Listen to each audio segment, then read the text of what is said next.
Hello, this is Robin Thomas with Living Well Connections, and I'm pleased to be bringing you my new course,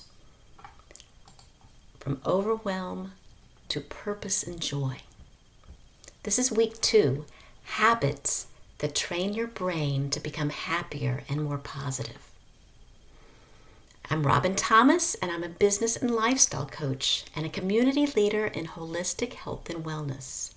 I've had my own wellness business with USANA Health Sciences for 16 years, and I founded my healthy living community, Living Well Connections, in 2015. Well, yes, even through very, very challenging times, it is possible to train your brain to become healthier and happier, healthier, and more positive. I was first introduced to the concept of how your thoughts become your reality through Leslie Flower's workshops based on Napoleon Hill's book from 1937, Think and Grow Rich. Many of Hill's 13 principles have been taught by other authors and educators, and I've continued to study these concepts myself on my own.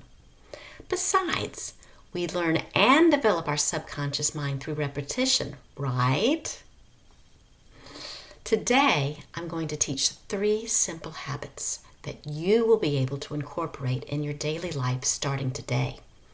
These habits will change the way you approach your life, your health, and your business if you have one.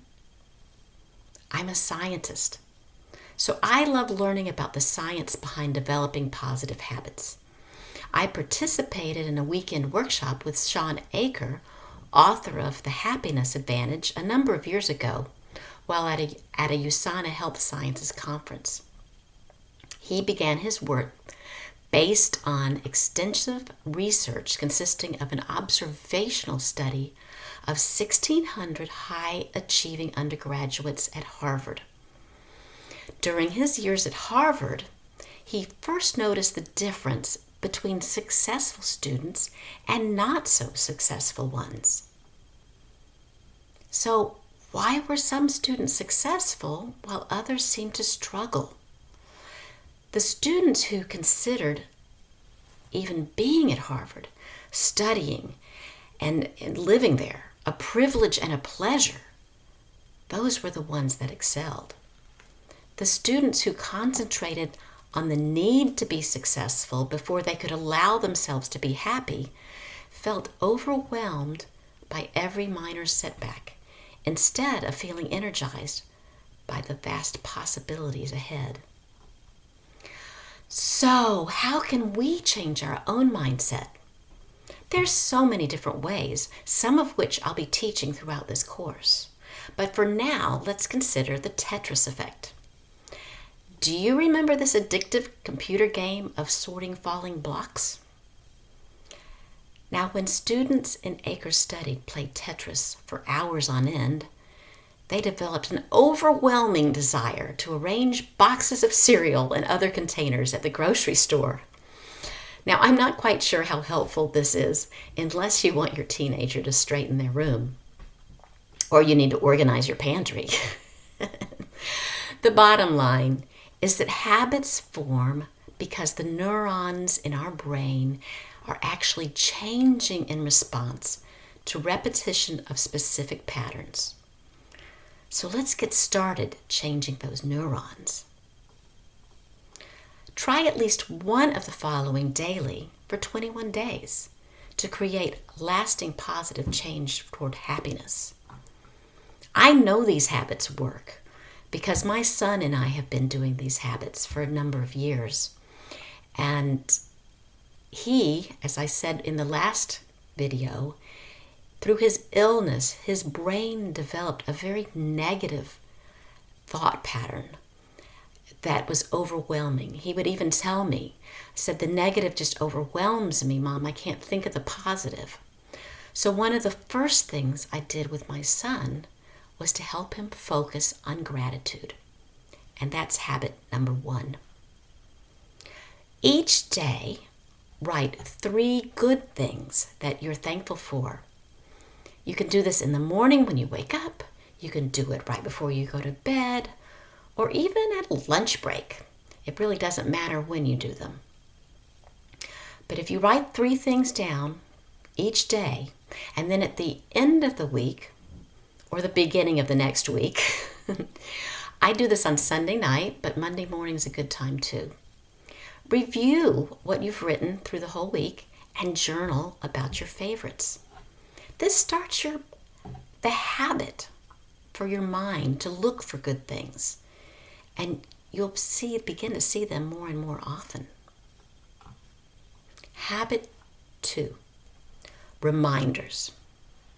Now, there's plenty of ways we can set reminders for ourselves. And I know a lot of you love Post-it notes or messages on your mirror, or sometimes developing a habit of when you go through a doorway, having an intention of, something good happening. Last week we set the intention with the breathing, and that's a good habit too, just to set that positive feedback. Well, this is one I really like. Take your phone and put a short phrase into your phone as an alarm. Now, I learned this by reading the book High Performance Habits by Brendon Burchard. And I decided to put the phrase, bring the joy, as an alarm label. 3 times a day, my phone alarms. And I chose a little 3-tone rise. I love it. It goes ding, ding, ding, ding, ding, ding, ding, ding, ding. I just love that, and it just brings joy listening to that little alarm. It's very calming to me and also uplifting. So this alarm reminds me to bring joy in the moment, and it conditions my conscious and my subconscious mind to bring positive feelings into my everyday life. I particularly love this alarm at 3 p.m., which is a time my energy generally sinks.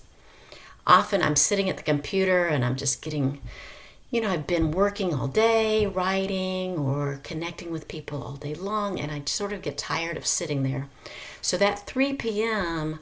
tells me, that little alarm tells me hey, let's get up and choose joy.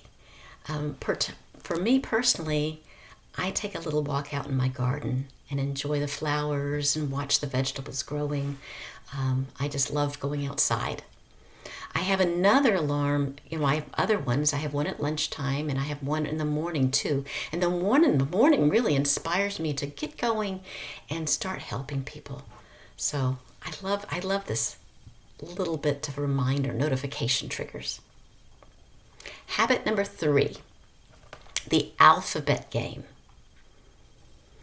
Now, I met Linda Gaudio this past year, but our friendship has changed the way I look at my life. This is her book. I actually met her when she was presenting a few little things about her book, and she shared her book for us to take a look at. Well, this book is if you can't read it, it's Altered on Impact from Trauma to Transformation, Linda Gaudio. Lynn's book showed me how incredibly important it is to change our thinking from overwhelming dismay to abundance and opportunity.